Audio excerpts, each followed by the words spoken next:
So let me share. Is it visible? So let me start. So today I'm going to present Agile process improvements with quality control circle and DevOps automation done in Rakuten. So here is the agenda. I'll just introduce myself and I'll include the QCC steps. What is QCC? It's a process and one of the case study done at Rakuten. And I'll include problem analysis, action and result part. And then I'll talk a little bit about automation and CI/CD. So about me, I'm Hitesh. I'm from India and I've been working as SRE engineer in commerce company department, Rakuten. And I've been living in Japan for around 4.5 years. And I have around 6 years of experience in IT with multiple roles. Like I had worked as a full stack engineer, UI developer, Angular developer, and now I'm working as SRE engineer by following different DevOps and best agile practices. And yeah, I love to check check and study new tools and technologies. So please connect to me and don't hesitate. So you can connect me on Twitter, LinkedIn, and email. So let's move forward. But before moving forward, actually, I wanted to address some common issues. So in any global team, like if you're working in a global team, you might be facing some common issues like not getting the time to share the information to other members, or other members are not active, or if you are having some problems with team collaboration, or there are some tasks which are time consuming, and due to that sprint is not over. So those sprint is spillover problems are there. So um, um, in our Rakuten, we solve this kind of issues with one special activity that is called QCC. So some of you guys might be aware, but some of you guys who are not aware, like, or are wondering what is QCC. So just for them, QCC is actually one activity which is surrounded inside PDCA cycle. So here we plan that activity, set the goal, we do some analysis, and we verify the result, and based on that we do some improvement. So based on that, QCC is actually one Kaizen activity which is led by some small team or group of employees. Here we focus on quality and improving the productivity of that service or any work which we are doing. It was actually first introduced in Toyota as a simple activity, but it was actually adopted as a Rakuten's group-wide initiative. And now Rakuten whole group is adopting this approach, which is pointing and focusing on quality-oriented product, this one. Now, if I little bit explain about QCC objective and targets, like main and basic objectives are to improve productivity and problem solving skills of the team. And why it was required, like what are the results, why we are doing this? We want it to reduce the cost and efforts, and some improve the foster the Kaizen culture.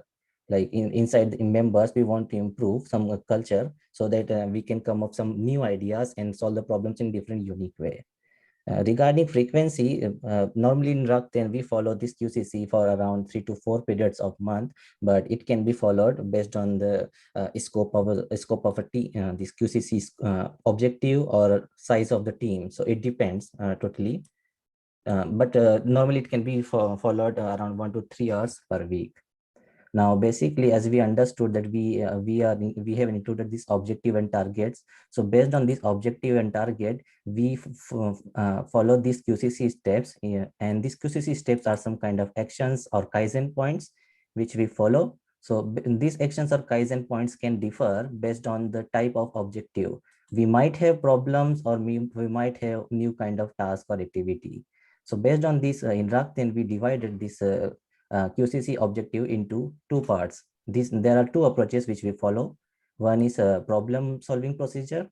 Another one is task achieving procedure. So both procedure actually follows and focuses to improve better quality and more productivity. But if I talk about problem solving procedure, it's a simple that it's solution oriented. Here we have some problems and we have solution. Let's say we have one point and one second point. So between that first and second point, we have some gap, right? To reduce or decrease that gap, we follow some steps. Those are called QCC steps. And these are actually considered as QC story as well. So here, these are divided into 8 steps, which we normally follow in 4 phases, like planning and tracking, analyzing and implementing and evaluating. That means we decide the problem, we analyze the situation, we set the target, and then we verify the root cause. Based on that, we create some action plan, we implement that action plan and validate the result. Same as a problem solving procedure, we have task achieving procedure. But the difference is in problem solving procedure, it was solution oriented, but in this task achieving procedure, it is target oriented. So in that case, also we have the same similar 8 steps, which is divided into 4 phases. But as you see that in QCC step, we have last one as a further Kaizen standardization as Shikomika. This one is the specific for Rakuten, because Shikomika is a part of principle of Rakuten Shugi, and we kind of focus to systemize the processes in order to reduce the efforts and time which we are putting in. So let's take a QCC case study. I hope all you all guys are like familiar now what is the QCC. So based on the QCC activity, we actually had so many case study, but I'll be taking one case study. Like we had the objective, we took one objective as increase participation on Scrum meetings. As I shared the common issues which we were having in our team, like members were not active, or we had so many issues. So one of them was members were not active, right? So participation on Scrum meeting was mandatory. We set some targets, like we members should estimate the stories of more than 25% per grooming meeting. They should voluntarily pick up stories during planning meeting, and they should provide more than one feedback per retrospective meeting. Based on these targets and objective, we set our theme. So this is the theme. And now you might be wondering how these targets are set, right?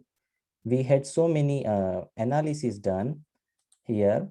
So this analysis was done using a cause and effect diagram, fishbone analysis. Here you can use histogram to use some data variation, or Pareto diagram to identify some crucial problems in your team, or you can use tree or matrix diagram to list the issues. But we simply use fishbone analysis here to identify cause and effect.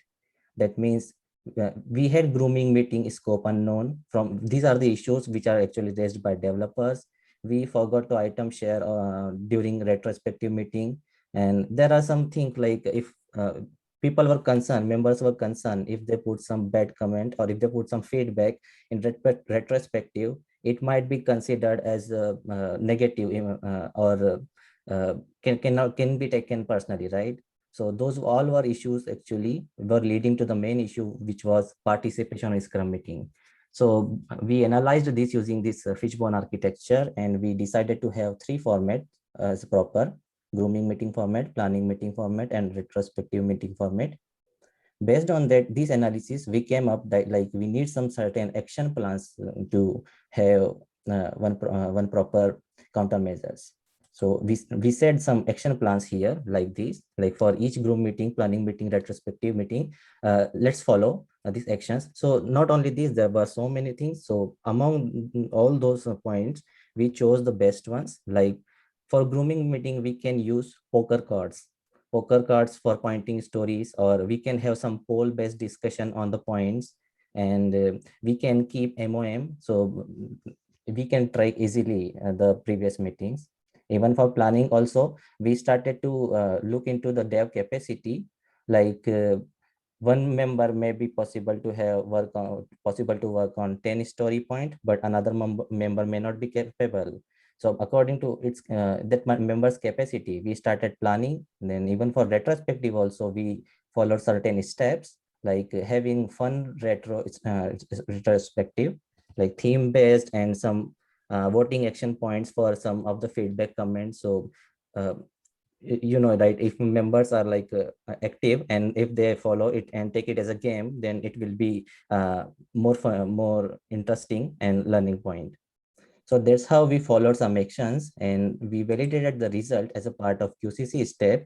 Um, there we found that through a QCC cycle, we actually followed 4 sprint QCC cycle in our team. And through that QCC cycle, we found that one sprint by sprint, we could gradually increase our target.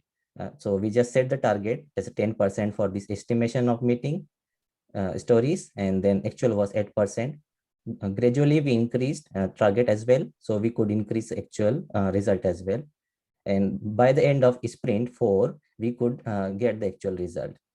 So that's how we could get the result. And even for retrospective also, we wanted to get more than one feedback, but we could improve.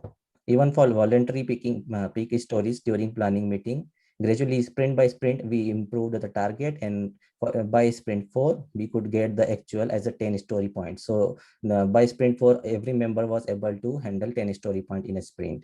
So that was good point for us. Now, after validating the result, so it's not the over for QCC. We need to find next steps or further improvement.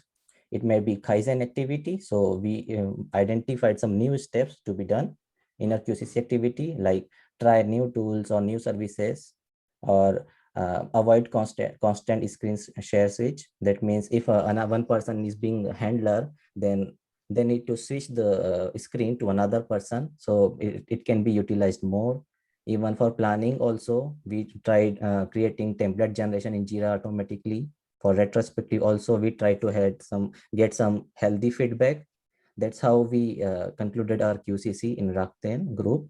And then that's not only this one, as Rakuten supports systemization. So we identify some of the Shikumika or automation steps in our QCC activity. So there were actually so many automations which we identified, but some of them I'll be discussing today.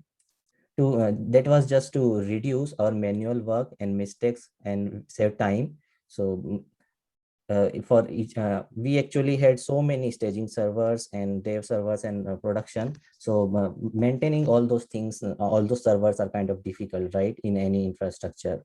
So we tried having so many automations based on that. I'll be including this two for now. So in automation test execution pipeline, I will not explain what it is, because in this whole DevOps days, it's already being discussed what is test execution, what is test automation. So instead of that, I'll focus like what we needed. So there was one session in the morning, if you have seen, so shift left and shift right related discussion for the test activity, test katsudo. Similar to that, actually, we did our pipeline uh, pipeline creation. Like we wanted to have this test automation triggered for each merge and deployment. Like after each branch merge and deployment, it should happen. Even for sprint of completion, even for release. Let's say we release that project to really production. After that, if we want some kind of sanity test, then we should be able to do that without enabling that feature to user, right? So that's how we included our test automation pipeline with a single kind of flow like this.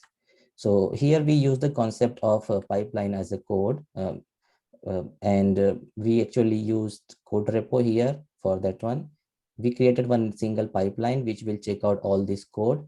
We actually use some Docker Hub and private repository to push and pull the Docker images. Based on that, we executed test cases. So here, if you see, we provided so many parameters. So these parameters were set in some kind of configuration file. Here, language could be Japanese, English, or browser can be Chrome or Firefox. And it's not like we automated everything, because we need to first plan what do we need to automate. Based on that, we took some of the features which has to be automated, like this feature was taking so much time in testing, so we had to extract that and put that into automation, which is followed by the neat and actually clean report. This report includes how many success cases are there and how many failure cases are there. including the staging environment, on which staging environment it was executed. Not only that, it actually includes the screenshot of that failure code as well. So let's say your code or that pipeline is failed at some step, the test cases are failed at some step. So it will take the screenshot of that failed area. So we member or developer can easily understand which area is failed. That's how we concluded. Continuing this one, we created a CI/CD and maintained this as a pipeline as a code. Here we followed uh, many strategies actually. So this was, I'll not talk about the pipeline or any, what to say, Kubernetes or Docker environment, but I'll just discuss what kind of strategies which we followed to achieve what we wanted. We here followed methodology to have our pipelines in two parts. One was poll SCM based, means periodically, if we want our cron job to be executed periodically. So we set this pipeline as a cron job, and we set the pipeline as a webhook trigger also. Like on certain action, this pipeline should be triggered, right? So for these two purposes, we followed our strategy. Our main strategy was fail quick, recover fast. So if our pipeline is failed, it should recover fast as well. By putting that in mind, we followed multiple strategies based on the Git and code quality and commit sources, commit actions. So for Git, we actually applied some controls like RBAC control, even for pattern-based branches, how many and what kind of branches should be allowed in a Git repository. When you have monolithic architecture, it becomes a little bit easy, but when you break down your monolithic or introduce some new microservices, it becomes a little bit difficult to maintain all those things, right? So based on that, we divided our strategy into 3 to 4 parts to have all the pattern based branches, pattern based tagging, and even rollback control also. Even we made sure that no commit goes directly without having any pull request by having setting up. It's not like we are actually forcing these things to developers. We wanted to make some team collaboration properly. So we made this plan, we shared with the developers and members, and then based on that, we did this activity. So like all are synced together. And for code quality, we use SonarQube. So SonarQube actually gives you the better understanding of your code and your development. So here we could check our duplication and security checks. Here we could actually monitor our code coverage also, and we could maintain our whole code structure here, even duplication of the code as well. And by comparing this code quality report with the previous one also, we included this in our each build step. So that build was like, for each trigger we had to verify that our build code is proper or not. Based on that, we created our pipeline, and we took some of the help from some helper plugins. Based on these helper plugins, we wrote our whole custom library. We used Jenkins provided shared library and wrote some code like for triggers also, what kind of things were required, JSON path related thing or XML path related configuration we added, which is, and for each build, which was followed by a nice and clean report. Even though if build is failed, here we included like we wanted to understand what kind of pull request was there, which Jira ticket for was included in this pull request, who did what, due to that what kind of action is triggered. Let's say some of the guy opened a pull request, but this build is failed. So cause of the build and what was the effect of the build. We included everything by pointing to the developer. Hey developer, you did mistake some here. So based on that, we created whole pipeline infrastructure here. We took some help from IntelliJ, because IntelliJ supports Groovy properly. So we could easily build up this one. Even we validated Jenkins file with Jenkins linter. So after having all our analysis and deciding sequence flow and development, we could come up with this kind of flow. So it's scary a little bit though, but let me explain it simply. Here we had so many pipelines, and those pipelines were using this code, pipeline as a code. Here we use the remote Jenkins file provider plugin, so we can specify our Jenkins file somewhere else.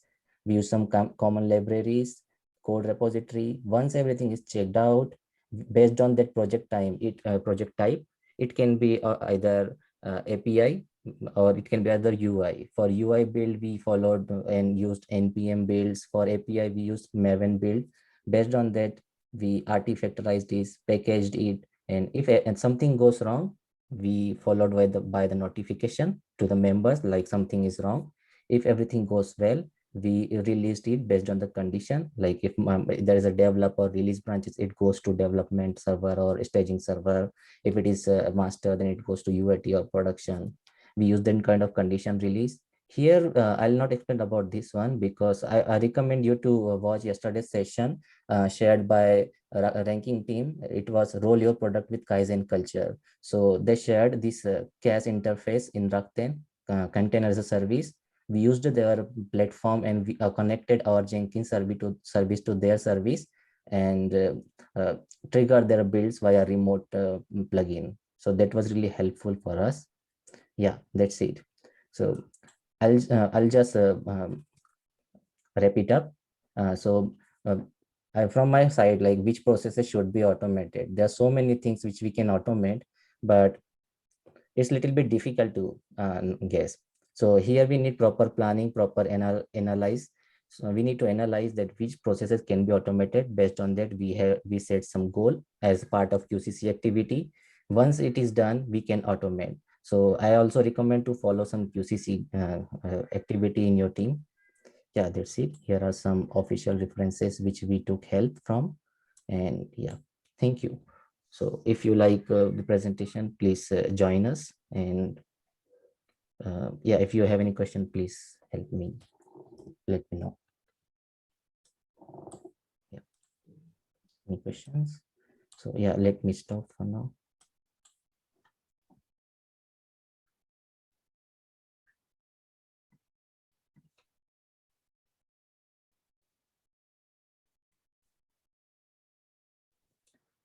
Okay.